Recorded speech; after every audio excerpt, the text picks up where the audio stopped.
The blood on her dress looked black in the moonlight, spreading across the torn fabric like spilled ink. And Josephine Walsh knew if she stopped moving she would die right there in the desert scrub between Willits and the Mexican border. She had been riding hard for 3 days straight when the outlaws caught up with her just past sundown. 3 men with cruel eyes and worse intentions who wanted the deed to her father's silver claim. They had shot her horse out from under her, dragged her across the rocky ground, and when she refused to tell them where she had hidden the papers, the tallest one with the scarred face had drawn his knife. She did not remember much after that except pain and the sound of their laughter as they rode away, leaving her for the coyotes and vultures. The October air in 1876 carried a chill that made her shiver despite the warmth still radiating from the sun-baked earth. Josephine pressed her hand against the wound in her side, feeling the wet heat of her own blood seeping through her fingers. She had managed to crawl maybe 50 yards from where they had left her, driven by nothing but pure stubborn will, and the memory of her father's voice telling her that Walsh women did not give up, not ever. But her strength was failing now, her vision blurring at the edges, and she could feel herself growing colder with each labored breath. She collapsed behind a cluster of sage brush, her body refusing to carry her any further.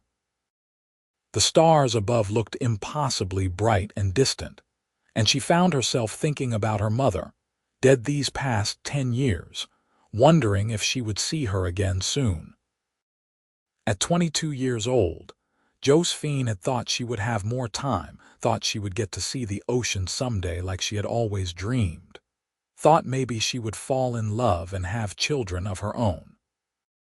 Instead, she was going to die alone in the desert, and those murdering thieves would probably find the deed anyway once they searched her father's house back in Willits.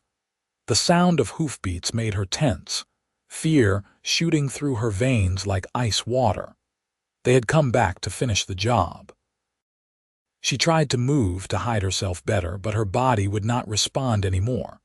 The horse drew closer, and then she heard a man's voice, low and careful. "Easy now, Duchess.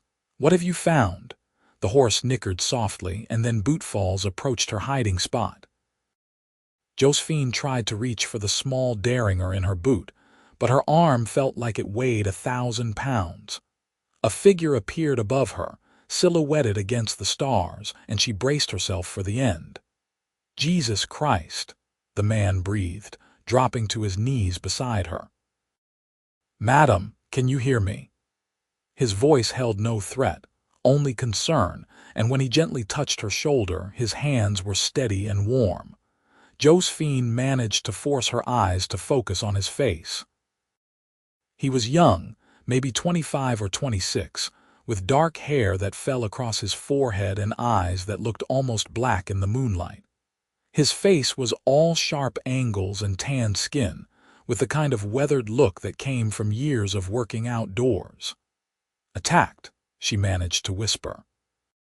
"3 men. Do not try to talk," he said firmly. "I need to get you somewhere I can see these wounds properly. This is going to hurt, but I have to move you." He lifted her as carefully as he could, but the movement sent fresh waves of agony through her body, and she cried out despite herself. She felt him freeze for a moment, heard him curse under his breath, and then he was carrying her to his horse. The mare stood patient and calm as he somehow managed to mount while holding Josephine against his chest, settling her in front of him so he could keep pressure on her wounds while they rode. "There is an old line shack about 2 miles north," he said, more to himself than to her. "I can get a fire going, get some light to see what we are dealing with. Just hold on, madam. Hold on for me." Josephine drifted in and out of consciousness as they rode, aware only of the steady rhythm of the horse's gait and the solid warmth of the man's body behind her.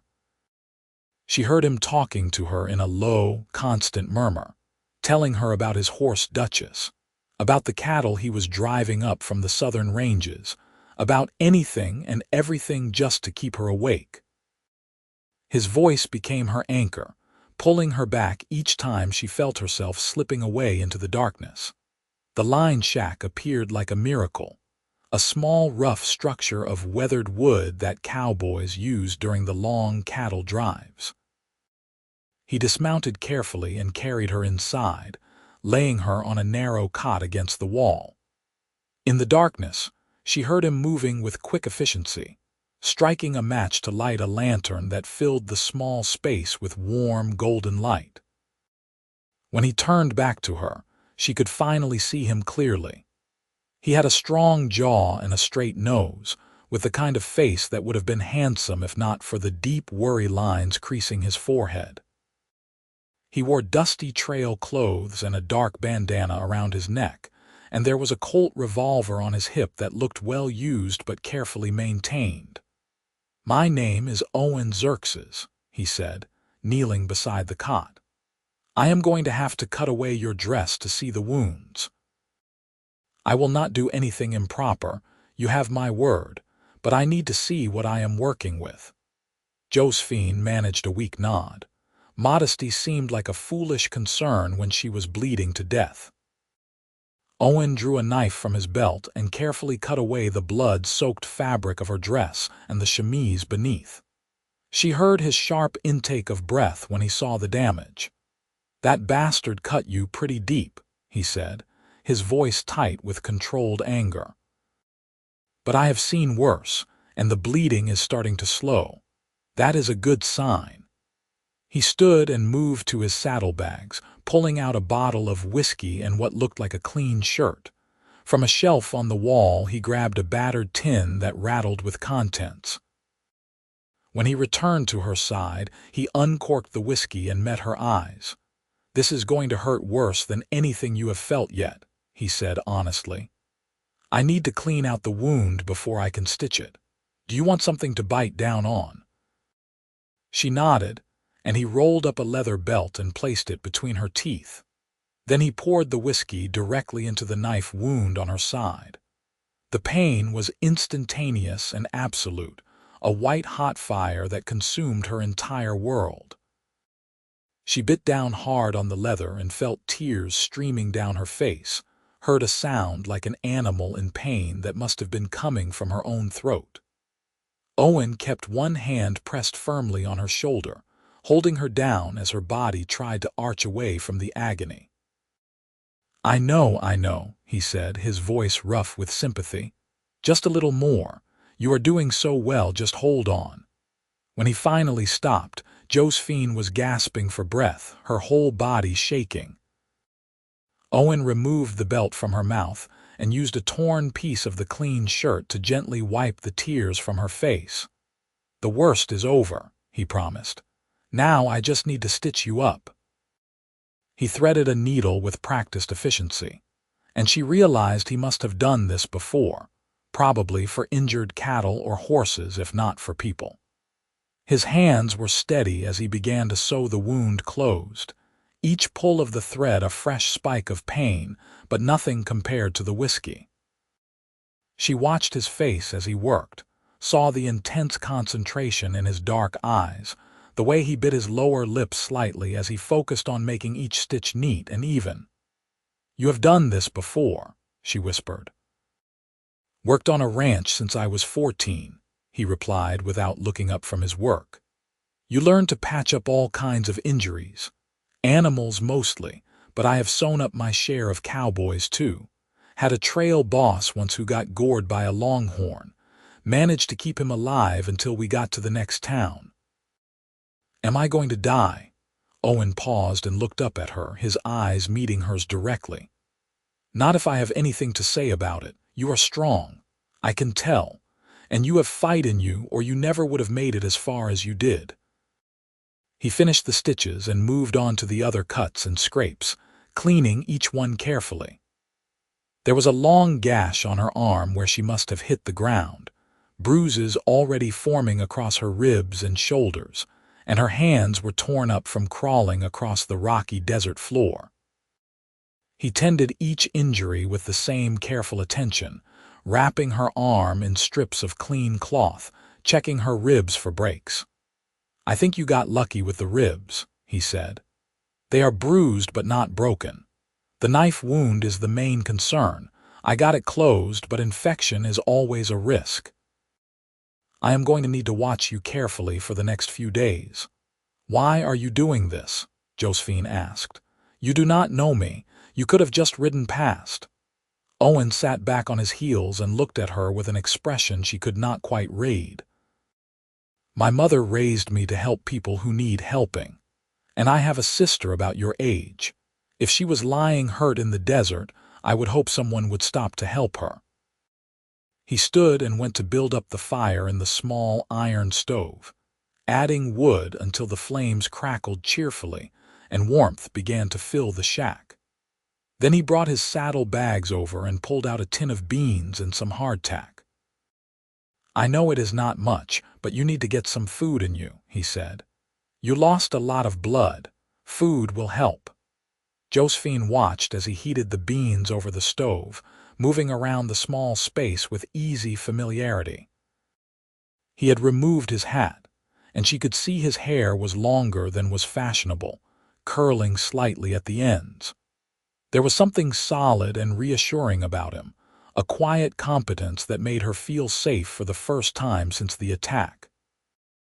When the beans were hot, he helped her sit up carefully, propping her against the wall with his saddle blanket as a cushion.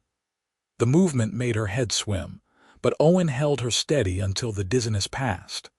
He spooned small amounts of beans into her mouth, patient and gentle, not rushing her. "What is your name?" he asked between bites. "Josephine Walsh," she said. "My father has a silver claim up near Willits. I was heading back from Sacramento where I had the deed registered properly. 3 men ambushed me on the road. They wanted the deed." Owen's jaw tightened. "Where is the deed now?" "Hidden, sewn into the lining of my saddle bags. But they killed my horse and took everything. They will find it when they search the bags." "Maybe not," Owen said thoughtfully. "Most thieves are not that thorough. They look for obvious valuables and move on. But either way, we will worry about that when you are stronger.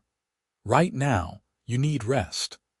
After she had eaten as much as she could manage, Owen helped her lie back down and covered her with his own bedroll.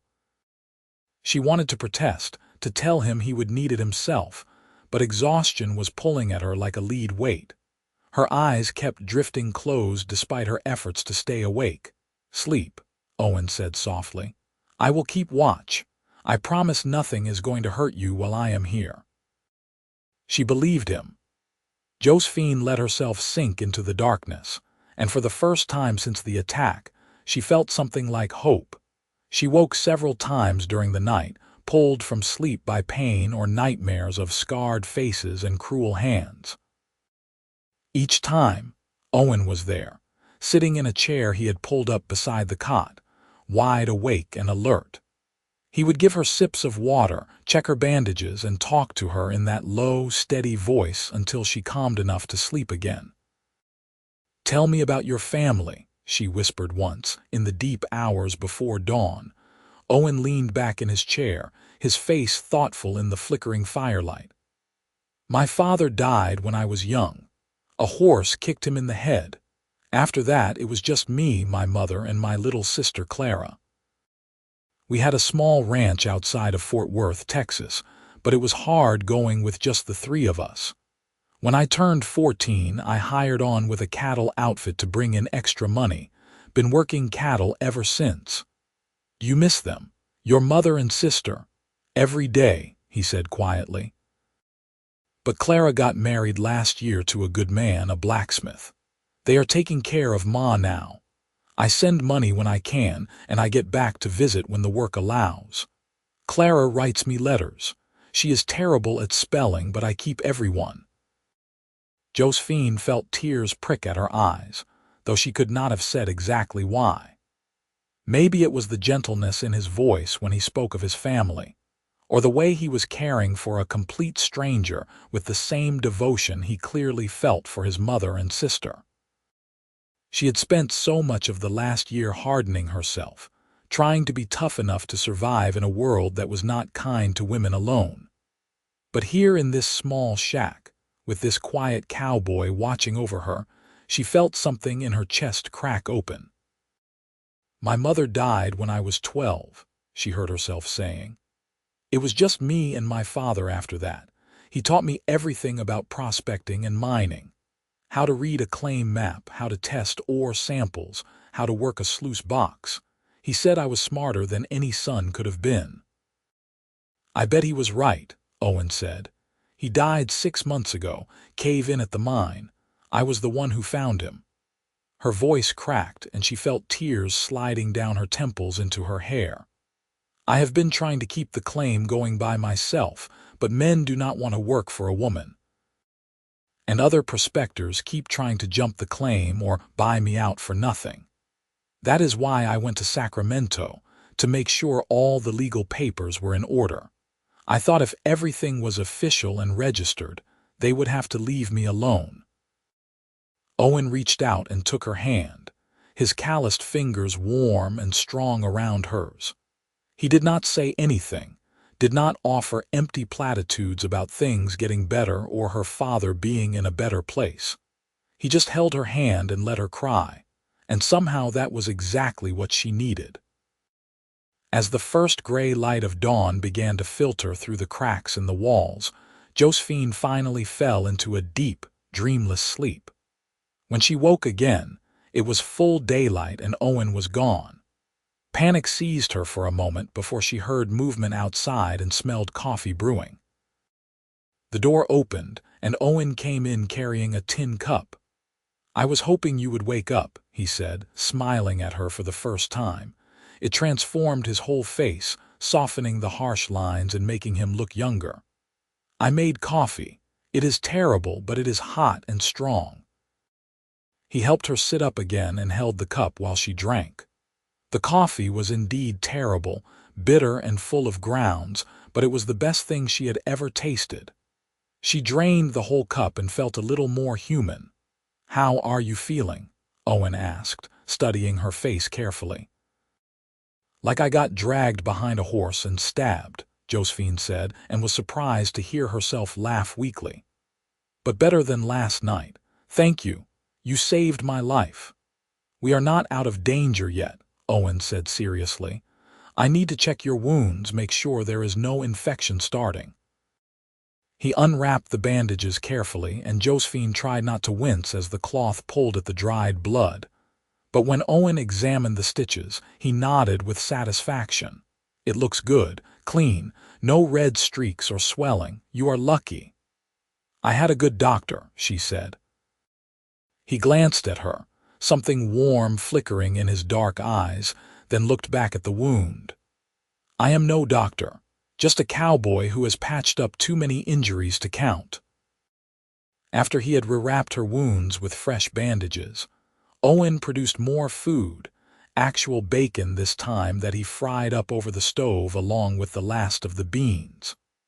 Josephine ate ravenously, her appetite returning now that the worst of the shock had passed. "I need to ride out for a few hours," Owen said as she finished eating. "I was supposed to meet up with my trail crew 2 days ago. They will be wondering where I am.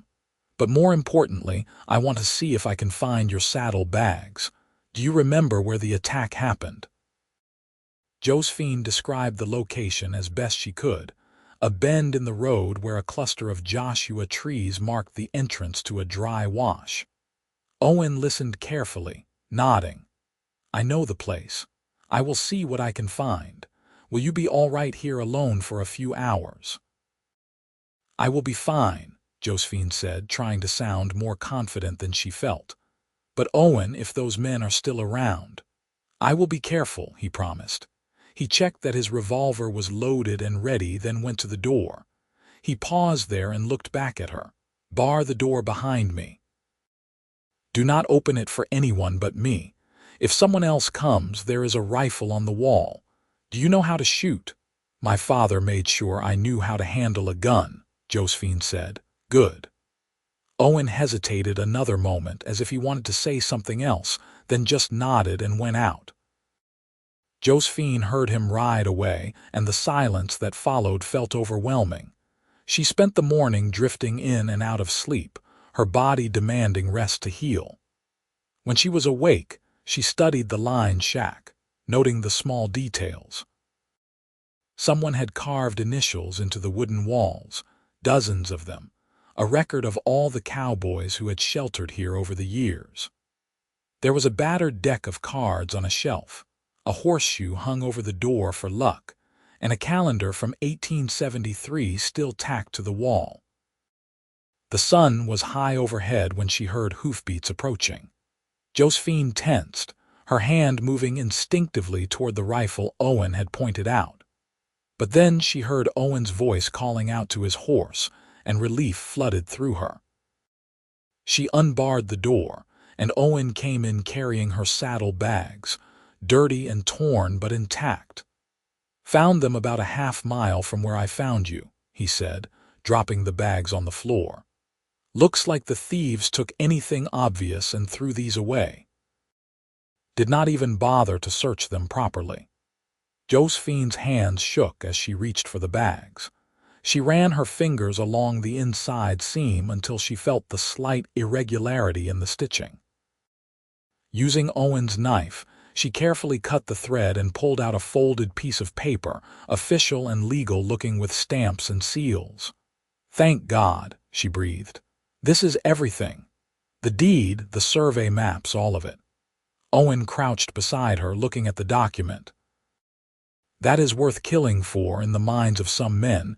You need to get this to a safe place." "I need to get back to Willits," Josephine said, "to my father's house. There is a safe there." "You are not well enough to travel that far yet," Owen said firmly. "You need at least a few more days to heal, and those men might be watching the roads." "I cannot just hide here forever," Josephine protested. "I have a mind to run, claims to protect." "I know," Owen said, "but you will not help anyone if you tear open those stitches or collapse from infection. Give it 3 more days. Let yourself heal. Then I will take you back to Willits myself." Josephine wanted to argue, but she could feel how weak she still was, how just the effort of sitting up was making her dizzy. "What about your trail crew, your cattle?" "They can manage without me for a week," Owen said. "I will ride out tomorrow and let the trail boss know what happened, make sure they are set. But right now, you are my priority." Something in the way he said it made Josephine's heart skip in her chest. She looked at him, really looked at him, and saw the concern in his eyes, the determined set of his jaw. He was not just helping her out of duty or kindness. There was something more there, something neither of them had words for yet. Over the next 3 days they settled into an easy routine. Owen would ride out each morning to check on his crew and hunt for fresh meat. He brought back rabbit and quail, cooking them over the fire until Josephine's mouth watered. He changed her bandages twice a day, his hands gentle and careful. The wounds were healing cleanly, the stitches holding, and Josephine could feel her strength slowly returning. They talked for hours, filling the small shack with stories and laughter. Owen told her about life on the trail, about stampedes and river crossings and the terrible beauty of storms rolling across the open plains. He talked about the different ranches he had worked, the colorful characters he had met, the places he hoped to see someday. Josephine told him about growing up in Willits, about learning to read by lamplight while her father worked the claim. She described the silver mine, the narrow tunnels that went deep into the mountain, the thrill of finding a rich vein of ore. She talked about her dreams of expanding the operation, of maybe opening a proper mining company, of proving that a woman could succeed in a man's world. "You will do it," Owen said with absolute certainty. "I have no doubt." On the afternoon of the 3rd day, Josephine was finally able to stand and walk around the shack without feeling like she was going to faint. The pain in her side had dulled to a constant ache, and the other cuts and bruises were already starting to fade. Owen watched her carefully as she moved, ready to catch her if she stumbled, but she made it across the small space and back without help. "I think I am ready to travel," she said. "If we take it slow." Owen nodded slowly. "Tomorrow morning, then, we will head for Willets. It is about a 3-day ride from here if we do not push too hard." That night felt different somehow, charged with an awareness that had been building between them all week. They sat by the fire after dinner, and Josephine found herself acutely conscious of every movement Owen made, every time his eyes met hers. The small shack that had felt like a refuge now felt intimate in a way that made her pulse quicken. "I do not know how I am going to repay you for all of this," Josephine said quietly. "You saved my life, you have taken care of me, you have given up a week of work." "I do not want repayment," Owen said. He was sitting on the floor with his back against the wall, his long legs stretched out in front of him. The firelight cast shadows across his face, highlighting the strong line of his jaw. "Helping you has not been a burden, Josephine, it has been." He paused, searching for words. "It has been the best week I have had in a long time." Josephine felt heat rise in her cheeks that had nothing to do with the fire. "I feel the same way, which is strange, considering I almost died. But being here with you, talking with you, it has felt right somehow. Like maybe things happened the way they were supposed to." Owen looked at her for a long moment, his dark eyes intense. "Can I tell you something? Anything," Josephine said. "When I found you in the desert, bleeding and half dead, I was terrified. I have seen men die before, seen terrible injuries. But the thought of not being able to save you, of watching you slip away, it scared me in a way I have never been scared before. And I did not even know your name yet." He stood and crossed to where she sat on the cot, kneeling in front of her so their faces were level. "These past few days, getting to know you, seeing how strong and brave and smart you are, I have felt something I have not felt before. I know it is fast, and I know it is probably crazy, but Josephine, I think I am falling in love with you." Josephine's breath caught in her throat. Her heart was pounding so hard she was sure he must be able to hear it. "Owen, You do not have to say anything," he said quickly. "I know you have been through a trauma. I know you probably are not thinking clearly. I just needed you to know how I feel." "No," Josephine said, reaching out to cup his face in her hand. "No, you do not understand. I feel it too. I have been trying to tell myself it is just gratitude, or the situation making everything feel more intense. But it is more than that. When I look at you, when I hear your voice, I feel safe and seen in a way I have never felt with anyone else. I am falling for you too, Owen. I think I have been since the moment you refused to leave me to die in that desert." Owen's hand came up to cover hers where it rested against his cheek. "I want to kiss you," he said, his voice rough with emotion. "But I do not want to hurt you. Your wounds." "Then be gentle," Josephine whispered. He leaned in slowly, giving her time to pull away if she wanted. But she did not want to. She closed the distance between them, pressing her lips to his in a kiss that was soft and careful and full of promise. Owen's hand came up to cradle the back of her head, his fingers threading through her hair, and Josephine felt like something inside her was coming home. They broke apart after a moment, both breathing hard. Owen rested his forehead against hers, his eyes closed. "We should get some sleep," he said finally. "We have a long ride ahead of us tomorrow." But neither of them moved. They sat there by the firelight, Owen on his knees in front of the cot, Josephine's hands in his, not wanting to break the spell of the moment. Finally, reluctantly, Owen stood and went to prepare his bedroll on the floor as he had every night. But this time, Josephine reached out and caught his hand. "Stay with me," she said. "Just to sleep. I do not want to be alone tonight." Owen hesitated only a moment before nodding. He lay down carefully on the narrow cot beside her, arranging himself so he would not jostle her injuries. Josephine curled against his side, her head on his shoulder, and felt his arm come around her protectively. She fell asleep listening to the steady beat of his heart, feeling safer and more content than she had in months. They set out at first light, Owen having saddled Duchess and rigged a comfortable seat for Josephine using blankets and his bedroll. He mounted first and then pulled her up in front of him, settling her against his chest where he could support her weight and keep pressure off her wounded side.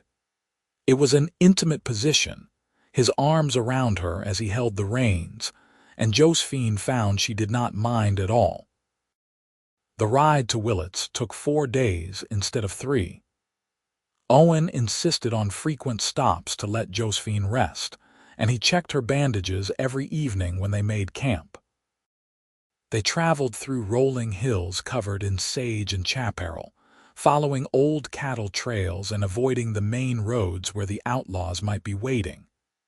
At night, they slept under the stars, Owen holding Josephine close to keep her warm.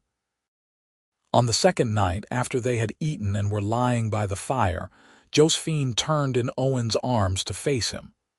"What happens when we get to Willits?" she asked quietly. "What do you mean?" Owen said, though she could hear in his voice that he knew exactly what she meant. "You have a job waiting for you, a trail crew to get back to, and I have a mine to run. We will have responsibilities pulling us in different directions." Owen was quiet for a moment, his hand tracing absent patterns on her back. "I have been thinking about that," he finally said. "I am tired of trail work, Josephine.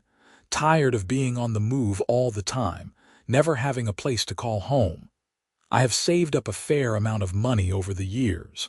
I was planning to maybe buy some land, start my own small ranch. But what if instead I stayed in Willits? I could help you with the mine. I do not know much about silver, but I am strong and I can learn, and I am good at managing men, at organizing work. I could be useful to you." Josephine felt tears sting her eyes. "You would give up your dreams of ranching for me?" "My dream is not about ranching specifically," Owen said. "It is about building something that lasts, about having a home and a future. I think I could do that just as well with a mine as with a ranch, better even if I get to do it with you." "I want that," Josephine said. "I want it so much." "But Owen, I need you to understand what you would be getting into. Running a mine is hard, dangerous work, and there are men in Willits who have tried to run me off, who think women should not own property or businesses. It will not be easy." "Nothing worth having ever is," Owen said. He cupped her face in his hands, his thumbs brushing away the tears on her cheeks. "I am not afraid of hard work, and I am not afraid of men who think they can bully a woman. We will face it together." Josephine kissed him then, pouring all her hope and fear and love into it. Owen kissed her back with a passion that made her forget about her healing wounds, about the long road ahead, about everything except the feeling of his lips on hers and his arms holding her close. They arrived in Willits on a bright autumn afternoon. The town was small but bustling, built around the lumber and mining industries that had sprung up in the area.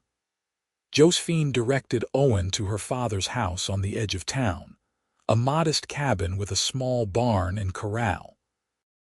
Everything was just as she had left it weeks ago, but it felt like a lifetime had passed.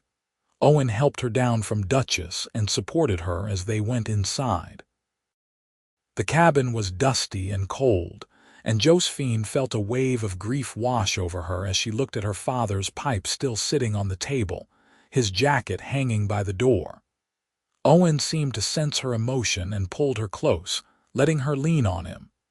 "Take your time," he said quietly. "I will get a fire going, get the place warmed up." While Owen worked on the fire and tended to Duchess, Josephine opened the safe hidden behind a loose board in the bedroom. She placed the deed and documents inside, finally allowing herself to relax now that they were secure. Then she went through the cabin room by room, touching her father's things, remembering him. "He would have liked you," she said when Owen came back inside. "My father. He always said character mattered more than anything else, and you have character in spades." "I wish I could have met him," Owen said. Over the next few weeks, they fell into a new routine. Owen officially quit the trail crew, much to the disappointment of the trail boss, who said he was one of the best hands they had ever had. Then he threw himself into learning everything he could about silver mining. He spent days going through Josephine's father's notes and diagrams, asking questions constantly, listening to Josephine's explanations with intense focus.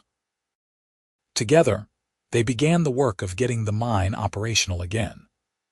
Owen hired a crew of workers, mostly younger men who had not yet developed the prejudices of their elders.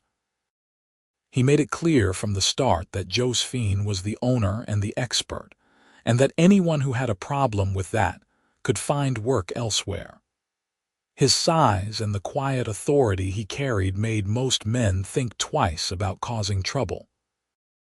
The mine began producing again, and Josephine found herself able to focus on the technical aspects she loved while Owen handled the logistics and crew management. They made a good team, complementing each other's strengths. And each night, they would return to the cabin together, eating dinner by the fire, talking about their day, slowly building a life together. Not everyone in town was happy about the arrangement. There were whispers about a woman living with a man she was not married to, about Owen being a fortune hunter after her claim. One afternoon, Josephine overheard two women in the general store talking about her, their voices carrying over the shelves. "It is shameful, is what it is. Living in sin with that cowboy. I heard he just showed up one day and moved himself right in. Probably saw an easy mark, a woman alone with a valuable mine."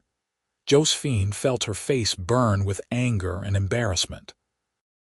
But before she could say anything, Owen appeared beside her, his hand warm and steady on her lower back. "Mrs. Henderson, Mrs. Polk," he said, his voice perfectly polite but with an edge of steel underneath. "I could not help but overhear your conversation. I want to make something very clear.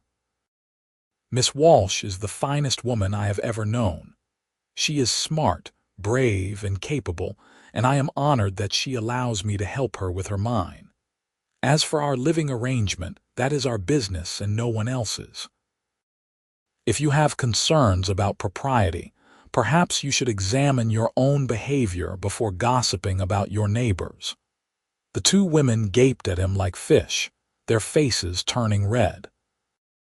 Owen just smiled pleasantly, paid for the supplies they had come to buy, and escorted Josephine out of the store with his head held high.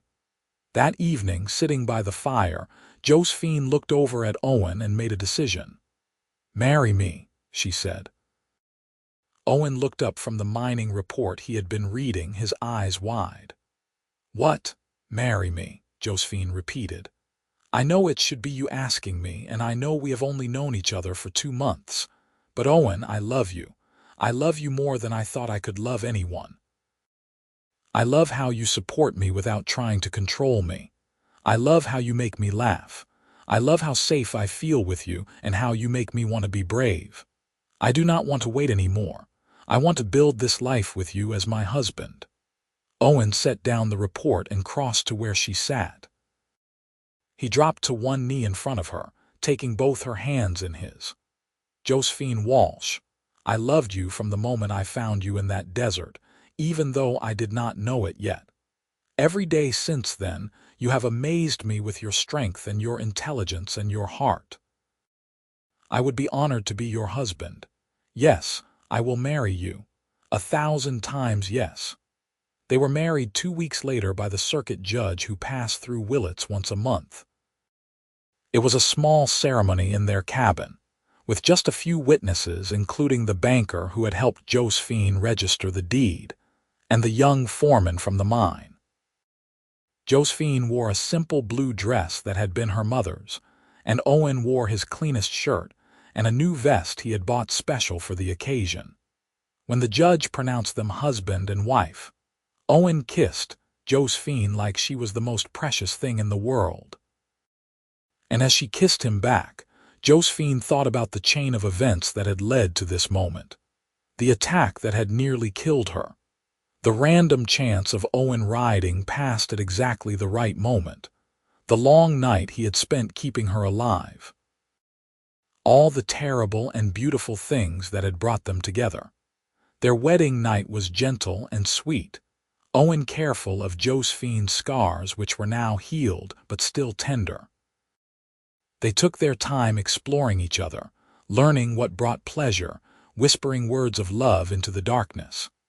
Afterwards, lying tangled together in their bed, Josephine felt a completeness she had never known before. The first year of their marriage was full of hard work and small joys.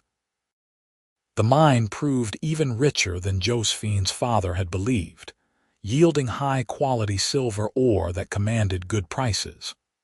With Owen managing the business side, they were able to expand operations, hiring more workers and investing in better equipment. Josephine became known throughout the region as an expert on silver deposits, and other mine owners started consulting with her on their claims. Owen proved to have a natural talent for business. He negotiated fair contracts with the ore processors, managed the crew with a perfect balance of firmness and fairness, and kept meticulous records of expenses and profits. But he always made it clear that Josephine was the true owner and operator, never trying to take credit for her expertise or edge her out of decisions. In the spring of 1878, Josephine discovered she was pregnant. She told Owen one evening after dinner, watching his face carefully to gauge his reaction. For a moment, he just stared at her in shock. Then a huge grin spread across his face, and he let out a whoop of joy that probably woke half the town. He picked her up and spun her around, careful even in his excitement not to squeeze her too hard. "We are going to have a baby," he said, wonder in his voice. "A baby, Josephine. I am going to be a father. Are you happy?" Josephine asked, even though she could see the answer written all over his face. "Happy does not even begin to cover it," Owen said. He placed his hand gently on her still flat stomach. "This is everything. You are everything." Josephine's pregnancy was relatively easy, and she worked at the mine up until her 8th month when Owen finally convinced her to slow down. She spent those last weeks preparing the cabin, turning the small storage room into a nursery, sewing tiny clothes and blankets. Owen was comically overprotective, hovering and fretting until Josephine had to shoo him away so she could get anything done. On a cold January morning in 1879, Josephine went into labor. Owen stayed by her side through the long hours, holding her hand, wiping her face with cool cloths, whispering encouragement. When their son finally entered the world with a lusty cry, Owen had tears streaming down his face. "He is perfect," he breathed, watching as the midwife cleaned the baby and placed him in Josephine's arms. "Look at him, Josephine. He is perfect." They named him Thomas after Josephine's father. He had Owen's dark hair and Josephine's green eyes, and from the moment he was born, he owned both of their hearts completely. Owen was a devoted father, getting up for middle-of-the-night feedings, changing diapers without complaint, spending hours just holding Thomas and staring at him in wonder. As Thomas grew from infant to toddler, Josephine and Owen's mind continued to prosper. They hired a manager to handle the day-to-day operations so they could spend more time with their son. But Josephine still consulted on all major decisions, still went down into the mine regularly to examine new veins of ore, still maintained her reputation as one of the best mining engineers in California. When Thomas was 3 years old, Josephine became pregnant again. This time she gave birth to a daughter they named Clara, after Owen's sister. Clara had Josephine's blonde hair and Owen's dark eyes, and she was every bit as strong-willed as her mother. Owen joked that he was outnumbered now, 3 against 1, but he loved every minute of it. The mine made them wealthy by the standards of Willits. They expanded the cabin into a proper house, with enough room for their growing family and guests. Owen brought his mother and sister to visit, and the 2 women instantly loved Josephine, welcoming her into the family with open arms. Clara the younger was delighted to have an aunt she was named after, and Owen's sister spoiled both children shamelessly. In 1883, when Thomas was 4 and Clara was nearly 2, the 3 men who had attacked Josephine all those years ago were finally caught. They had continued their crime spree throughout California and Nevada, but their luck had finally run out. The sheriff came to the house to tell them the news, and Josephine felt a weight she had not realized she was still carrying finally lift from her shoulders. "You want to press charges?" the sheriff asked.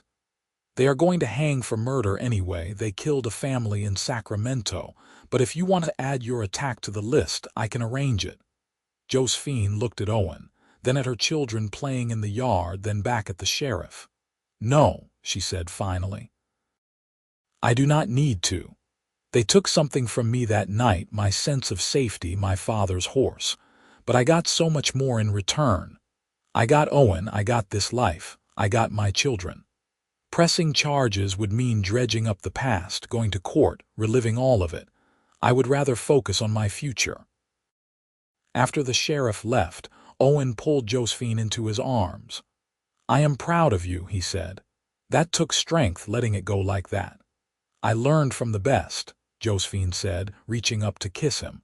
"You taught me that sometimes the bravest thing is not fighting but choosing peace." The years rolled on, full and rich. Thomas grew into a thoughtful boy who loved books and learning, while Clara was a whirlwind of energy who wanted to explore everything. In 1885, Josephine gave birth to twin boys, David and Daniel, who kept the whole household in cheerful chaos. Owen built an addition onto the house to accommodate their growing family, and the sound of children's laughter filled every corner. The mine continued to produce, making the Xerxes family one of the most prosperous in the region. But Josephine and Owen never forgot where they came from. They were generous to their workers, paying fair wages and ensuring safe conditions. When hard times hit Willits, they were among the first to offer help, extending credit at their general store, hiring men who needed work, contributing to the church and school. On their 10th wedding anniversary, Owen took Josephine to San Francisco for a week, leaving the children with his sister. It was the first time they had been truly alone together since Thomas was born, and they took full advantage of it, staying in a fine hotel, eating in restaurants, walking along the waterfront hand in hand like young lovers. "You ever regret it?" Josephine asked one evening as they watched the sun set over the bay.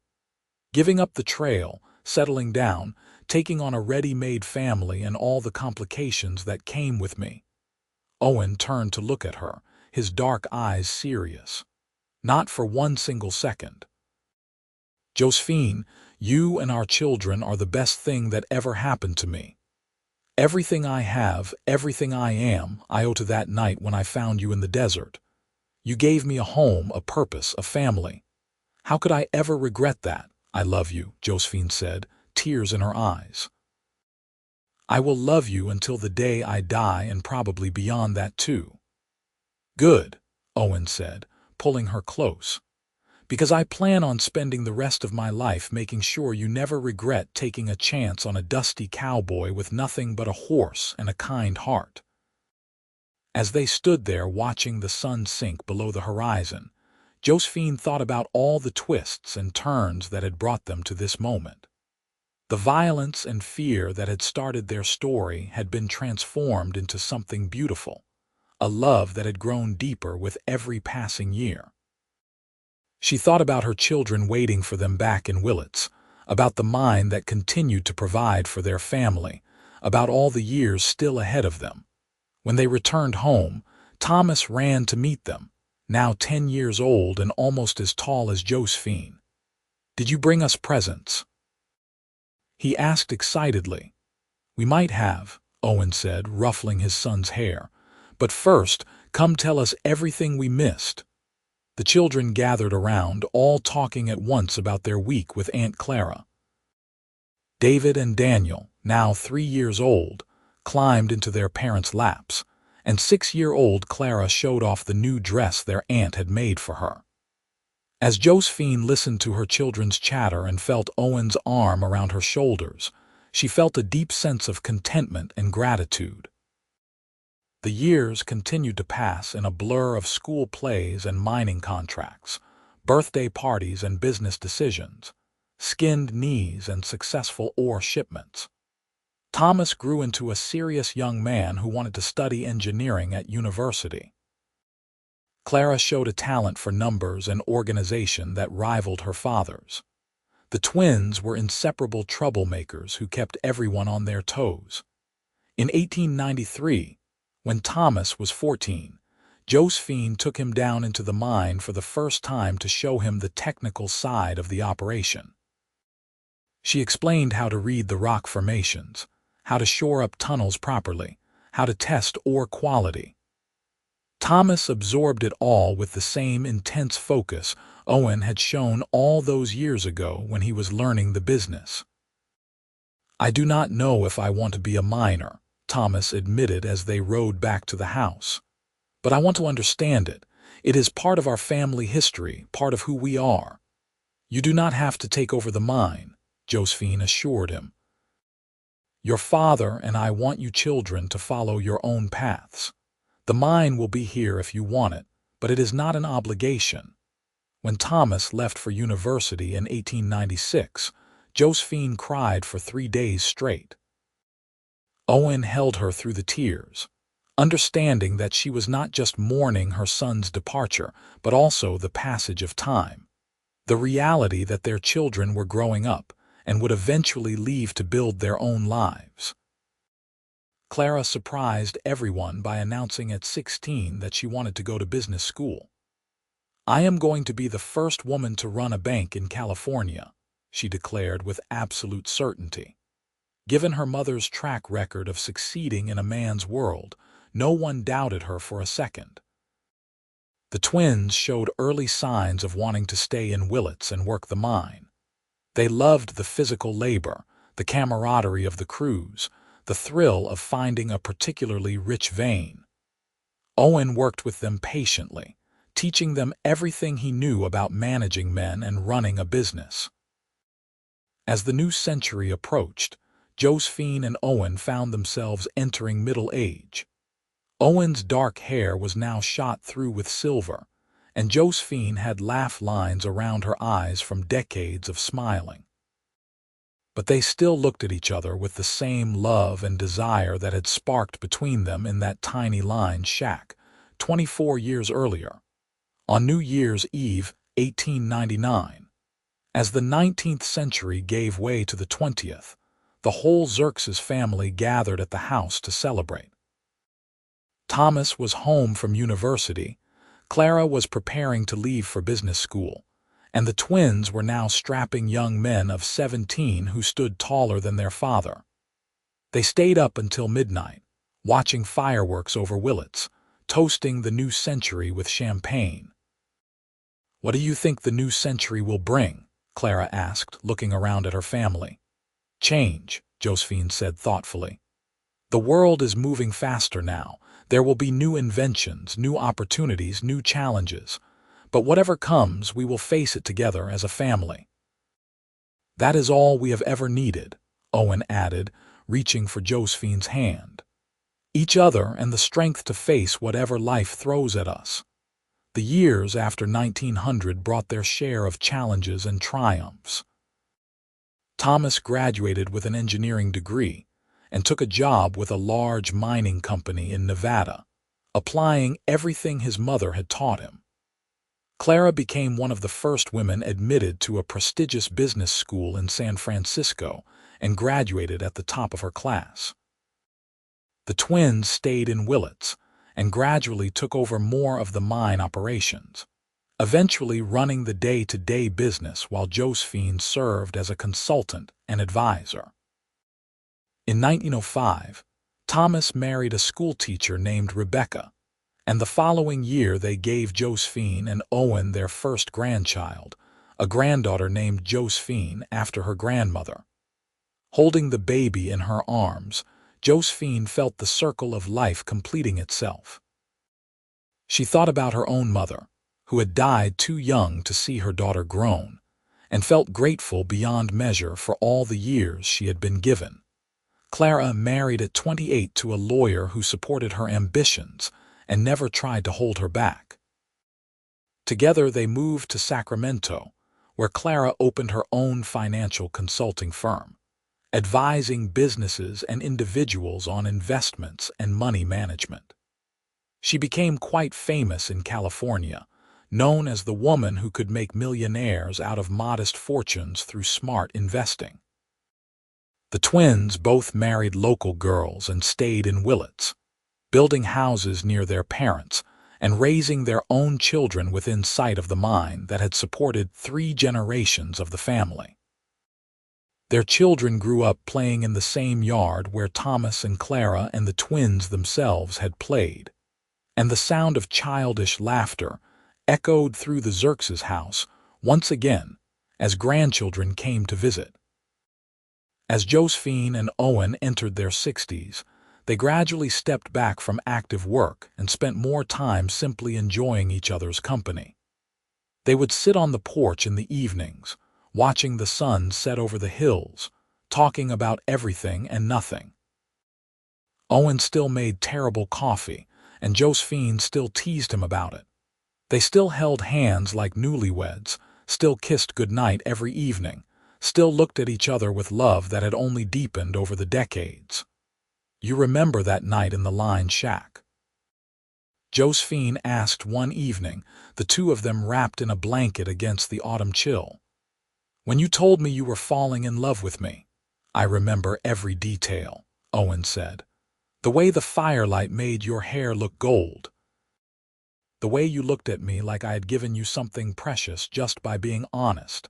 I was terrified you would think I was crazy." "I did think you were crazy," Josephine admitted with a laugh. "But I was crazy too. Who falls in love with someone they just met under those circumstances?" "People who recognize their soulmate when they find them," Owen said. "I knew that night, Josephine. I knew you were it for me, that I would never love anyone else the way I loved you, and I was right." Josephine rested her head on his shoulder, feeling the steady rise and fall of his breathing. "You saved my life that night, not just from dying in the desert, but from the life I was living before. I was so lonely, so hardened, trying to survive in a world that did not want me. You showed me I did not have to do it alone. You would have survived with or without me," Owen said. "You are the strongest person I know, but I am glad I got to be there, glad I got to be part of your story." In 1912, Josephine and Owen celebrated their 34th wedding anniversary. Their children threw them a party at the house, and half the town turned out to celebrate the couple who had become legendary in Willits. People told stories about Josephine's expertise and innovation in mining, about Owen's fair dealing and good heart, about the family they had built together from tragedy and chance. As Josephine looked around at her children and grandchildren, at the friends and neighbors who had become like family over the years, she felt overwhelmed with gratitude. She thought about the girl she had been at 22, bleeding in the desert, certain she was going to die. She thought about the cowboy who had refused to ride past, who had tended her wounds through the long night and stolen her heart in the process. She thought about all the years between then and now, full of work and love and family and purpose. "Thank you," she whispered to Owen as they danced to music played on the new gramophone Thomas had sent them. "Thank you for stopping that night. Thank you for saving me. Thank you for loving me." Owen pulled her closer, his hand warm against her back. "Thank you for letting me," he said. "Thank you for being brave enough to love a dusty cowboy with nothing but good intentions. Thank you for building this life with me. I would do it all again in a heartbeat." They continued to dance as the party swirled around them. Two people who had found each other in the darkest moment and had chosen to build something beautiful together. And as the music played and their family laughed and celebrated, Josephine knew that whatever happened next, whatever challenges or joys the future held, they would face it together as they always had. The story could have ended in that desert in 1876, with a young woman bleeding out under the stars. Instead, it became a love story that spanned decades, a testament to the power of compassion, courage, and the simple act of refusing to ride past someone in need. And for Josephine and Owen Xerxes, every day together was a gift. Every year another chapter in a story that had started with a chance encounter and blossomed into a lifetime of love.